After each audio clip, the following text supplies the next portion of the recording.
Olá, seja bem-vindo ao nosso canal. Se você ainda não é inscrito, inscreva-se e vamos lá mais um vídeo sobre a série da história, origem da Igreja Adventista do Sétimo Dia e de suas doutrinas. Bom, a doutrina do juízo investigativo é talvez a doutrina mais emblemática da Igreja Adventista do Sétimo Dia.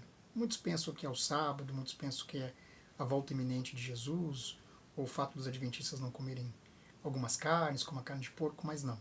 A doutrina do juízo investigativo é mal compreendida por pessoas que não são adventistas e também pelos próprios adventistas. Eu fui da igreja durante cerca de quase 12 anos e entendia ela parcialmente. Depois que saí da igreja, lendo com mais calma, estudando um pouco mais, tanto os textos que são apontados como sendo a base para essa doutrina, como também livros de teólogos adventistas, é que eu consegui entender melhor. Então, realmente é uma doutrina peculiar, somente os adventistas do sétimo dia têm essa doutrina, e para que nós possamos entendê-la, precisamos ir lá na fonte. Quando que essa doutrina começou a ser desenvolvida? E antes dela ter a feição atual, ela se origina da doutrina da porta fechada. Que doutrina é essa? Bom, quando William Miller,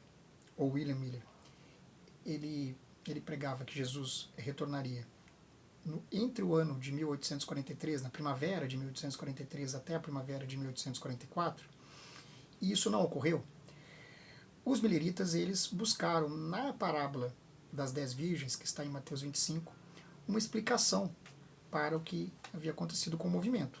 Ou seja, eles acreditavam que Jesus retornaria até no máximo março de 1844, Jesus não retornou, e eles se sentiram muito frustrados. Foi um primeiro desapontamento.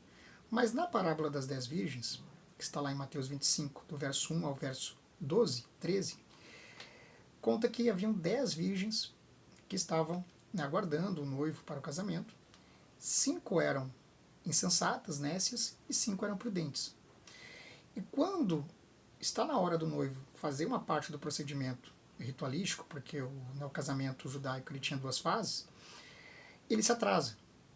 E nisso, algumas das noivas elas não têm o azeite para a lâmpada, já que o noivo se atrasou, e elas vão comprar esse azeite. E nisso o noivo chega, e elas não estão prontas. E as outras 5 sim.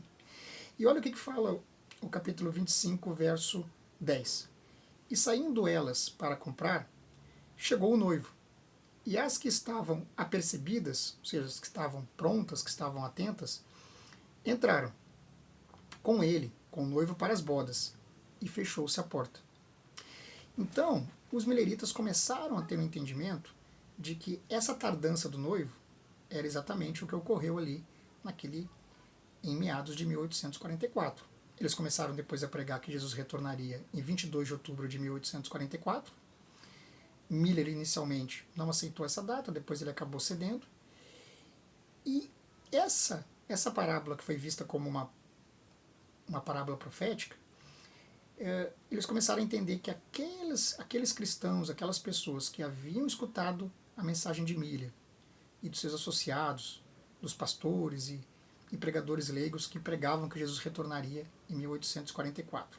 A partir do momento que essas pessoas escutaram a mensagem, entenderam ela e não a aceitaram ou rejeitaram, a porta da graça teria se fechado para elas.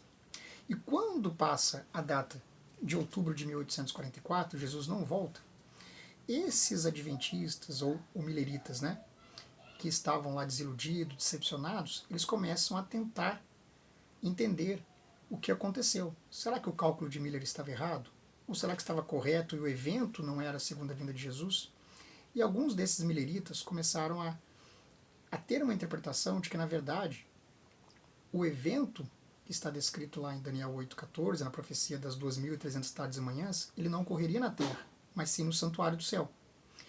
E de que Jesus teria saído do lugar santo, que era um dos compartimentos do templo, lá de Israel, e teria ido para o lugar santíssimo, ou santo dos santos, que era um local que apenas o sumo sacerdote poderia entrar uma vez ao ano, no dia do Yom Kippur, no dia da expiação, que naquele ano seria em 22 de outubro de 1844. Então, como Jesus então teria entrado no lugar santíssimo no céu, lá no santuário, a data então estava correta, a profecia, o cálculo estava ok. Mas o que aconteceu com aquelas pessoas que haviam escutado a mensagem e haviam rejeitado. Eles mantiveram aquela ideia de que essas pessoas não tinham mais salvação. Elas tinham rejeitado a salvação. Porque, como na parábola fala que a porta se fechou e aquelas 5